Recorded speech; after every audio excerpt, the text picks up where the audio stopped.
Karibu mtazamaji katika channel yako pendwa kabisa ya Biomedia ambayo inakupa update mbalimbali ya matukio mbalimbali ambayo yanaendelea Tanzania, hususan katika wigo wa habari za kijamii, kisiasa, burudani pamoja na habari za udaku. Mhabarishaji jina langu ni Official Rose D. Ukiniita hivyo niko na bamba ile kinoma noma.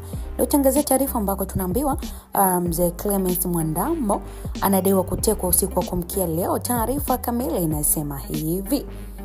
Bana, kuna taarifa ambazo zinasambaa katika mitandao ya kijamii na zimeibua taharuki kubwa sana kuhusu hali ya mzee Clement Mwandambo ambaye ni mmoja ya watu maarufu kwenye majukwaa ya mitandao kutokana na aina yake ya maudhui na mijadala ambayo anashiriki mara kwa mara.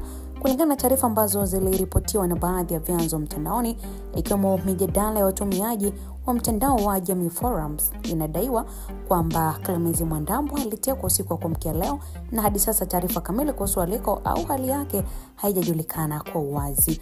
Kwa mujibu wa chapisho lililoripotiwa kwa jina la mtumiaji aliyetambulika kama Heparin ndani ya Jamii Forum, tukio hilo lilielezwa kutokea katika mazingira ambayo bado hayajawekwa wazi. Habari hizo zimewatia hofu baadhi ya watu wanaomfuatilia mtu huyo Clement Mwandambo, wakitaka mamlaka husika kutoa tamko au uchunguzi wa haraka kuhusu kinachoendelea na iwapo madai hayo yana ukweli ndani yake.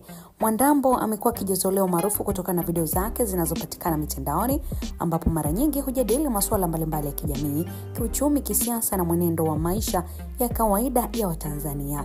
Katika siku zilizopita, kabla tukio hili kudaiwa kutokea, Mwandambo aliposti video akieleza kuwa alikuwa amejisajili na mamlaka ya mapato Tanzania TRA ili kuanza kulipa kodi kwa kazi zake za sanaa na bidhaa anazozalisha mtandaoni. Hatua hiyo ilikuwa imepongezwa na wafuasi wake wengi ambao waliona kama mfano mzuri kwa wabunifu wengine wa maudhui.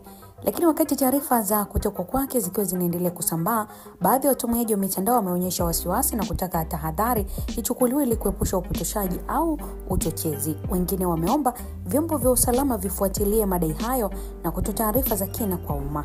Hadi muda wa uchapishaji wa habari hii, hakuna taarifa rasmi ambayo ilikuwa imetolewa na jeshi la polisi au mamlaka nyingine kuhusu tukio hilo.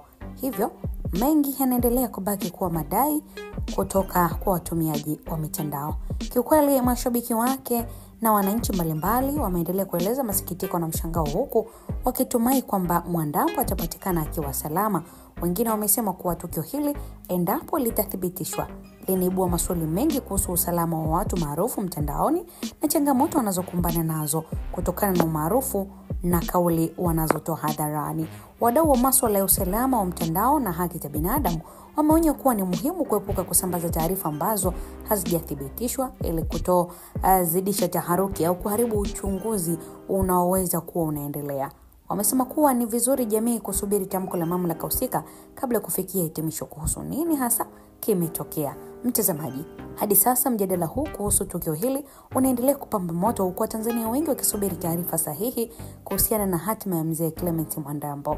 Mashabiki wake kiukweli wameendelea kuomba dua na kutuma salamu za tumaini kupitia mitandao ya kijamii wakitarajia kupata taarifa njema hivi karibuni.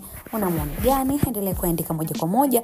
Nikwambie tu kwamba Biomedia tunaangazia update katika tukio hili na tutakuwa tunakusogezea kila wakati. Karibu sana kwa ajili ya kuwa mwanafamilia na kwa mtu wa kwanza kupata taarifa mbalimbali.